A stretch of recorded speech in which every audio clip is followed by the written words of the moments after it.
लेकिन सर अगर मान लीजिए कि कहीं पर बाढ़ आ जाने की वजह से किसी की कार खुद से बह गई है, पानी में बह जाती है, तो क्या ऐसे में कंपनी क्लेम करती है और क्लेम कैसे ले सकते हैं?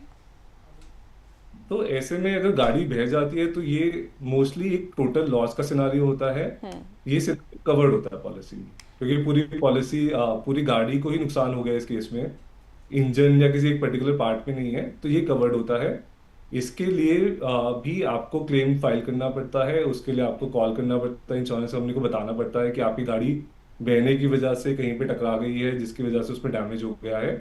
उसके बाद सर्वे किया जाता है, उस सर्वे के बाद इंश्योरेंस कंपनी आपको बताती है कि क्या ये टोटल लॉस है, कि पूरा अमाउंट ही इसमें रिकवरी होगी, या इसको रिपेयर करवा कर इसको ठीक करवाया जा सकता है। तो और उसके अकॉर्डिंग जो भी सर्वे में आंसर आता है उसके हिसाब से गाड़ी को ठीक करवाया जाता है। और क्या इसका पूरा प्रूफ लेना ज़रूरी है उस दौरान, कि जब ये ऐसा इंसिडेंट कोई हो जाए तो अगर आपके पास प्रूफ है तो ही क्लेम मिलेगा, अगर प्रूफ नहीं है तो क्या कुछ ऐसी कंपनियां हैं जो डिनाई कर देती हैं? देखिए, प्रूफ लेना जरूरी है। प्रूफ लेने के अलावा एक चीज और भी जरूरी है कि आप अपनी इंश्योरेंस कंपनी को, या जहां से आपने पॉलिसी खरीदी है, उनको इन्फॉर्म कीजिए, ताकि वो आपको गाइड कर पाए कि किस तरीके से प्रूफ चाहिए, कहाँ पे प्रूफ चाहिए। क्योंकि कई बार होता है कि हम खुद से वीडियो बना लेते हैं, बट वीडियो में शायद डिटेल ठीक से कैप्चर नहीं हो रही, या जो कंपनी देखना चाह रही है वो नहीं दिख रहा। तो उस सिनारियो में बेटर रहता है कि आप इमीडिएटली कॉल करिए, क्योंकि सर्विस हेल्पलाइंस है आपके पास अवेलेबल। आपने जहां से लिया वहां पे भी कर सकते हो।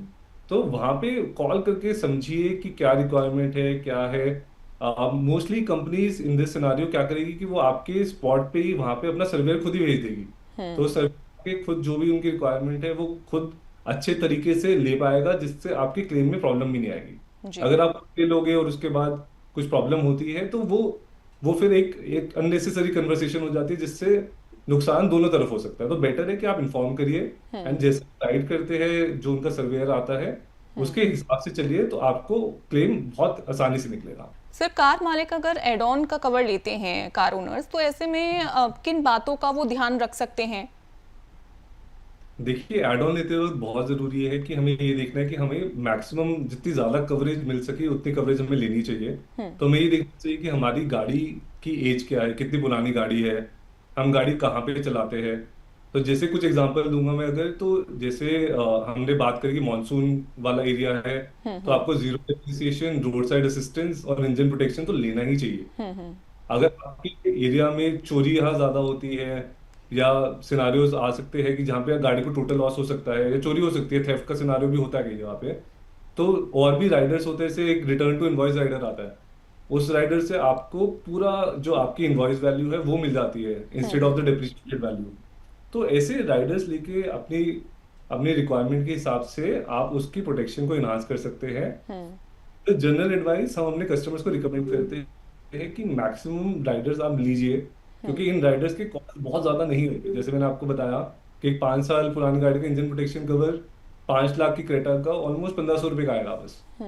राइट, जो डेप्रिसिएशन कवर भी इस सेम गाड़ी का 4 से 5 हजार की रेंज में आएगा, कंज्यूमेबल 400-500 की रेंज में आएगा। तो ये थोड़े से अमाउंट ऐड करके हम अपनी गाड़ी की प्रोटेक्शन को बिल्कुल कंप्लीट तरीके से इन्हांस कर सकते हैं। तो ये चीज़ों को ध्यान में रखिए कि आपकी रिक्वायरमेंट क्या है, आप किस एरिया में रहते हैं, किस तरीके की गाड़ी को डैमेज होने के चांसेस है।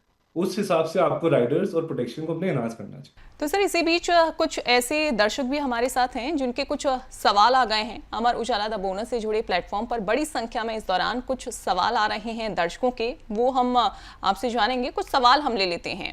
सर दिल्ली से सुमित शुक्ला जुड़ गए हैं। उनका कहना है कि जीरो डेप्रिसिएशन इंश्योरेंस कवर लेना कितना फायदेमंद होता है, कितना ये जरूरी है? देखिए सुमित, बहुत ही अच्छा क्वेश्चन है ये। अगर आप बात करेंगे ना, रिसेंट 1-2 साल में जीरो डिप्रिसिएशन कवर की इंपॉर्टेंस बहुत बढ़ गई है। इसको हम बम्पर टू बम्पर इंश्योरेंस भी बोलते हैं। जीरो डिप्रिसिएशन ऑलमोस्ट, अगर आप पॉलिसी बाजार में बात करेंगे तो हमारे 55-60% कस्टमर्स खरीदते हैं, और जिनकी नई गाड़ी होती है तो वो सारे लोग खरीदते हैं। तो इसमें जो एडवांटेज मिलती है हमें जीरो डिप्रिसिएशन में, कि जैसे गाड़ी पुरानी होती जाती है, गाड़ी में एक तो डिप्रिसिएशन लगती है 10% की।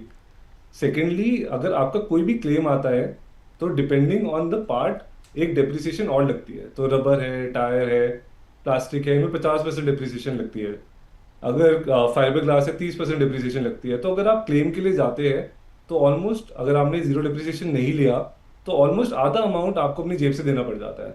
तो इस सिनारियो में बहुत ही बेनिफिशियल रहता है कि आप जीरो डिप्रिसिएशन लीजिए, ताकि आपका जो भी क्लेम अमाउंट है उसको आप फुल तरीके से ले सके और अपनी गाड़ी का रिपेयर अच्छे से करा सके।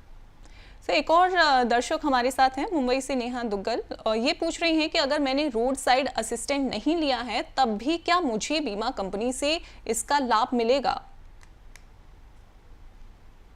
बहुत बहुत ही अच्छा क्वेश्चन है नेहा।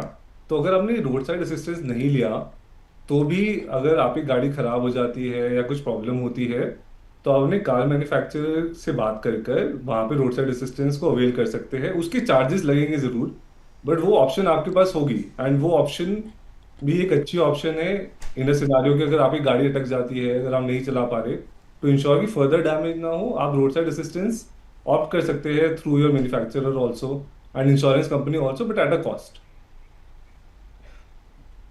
बिल्कुल, तो उम्मीद करते हैं कि आपको अपने सवालों का जो जवाब है वो मिल गया होगा, लेकिन अगर आपके भी अपने कुछ सवाल हैं तो वो भी आप पूछ सकते हैं। हमारे प्रोग्राम में आप जुड़ सकते हैं और कमेंट सेक्शन में जाकर अपना आप सवाल पूछ सकते हैं। इसके अलावा व्हाट्सएप से भी आप अपना सवाल पूछ सकते हैं। आपको टाइप करना है इन शो और उसके बाद आपको स्पेस देना है और आपको इस नंबर पर अपना सवाल भेज देना है।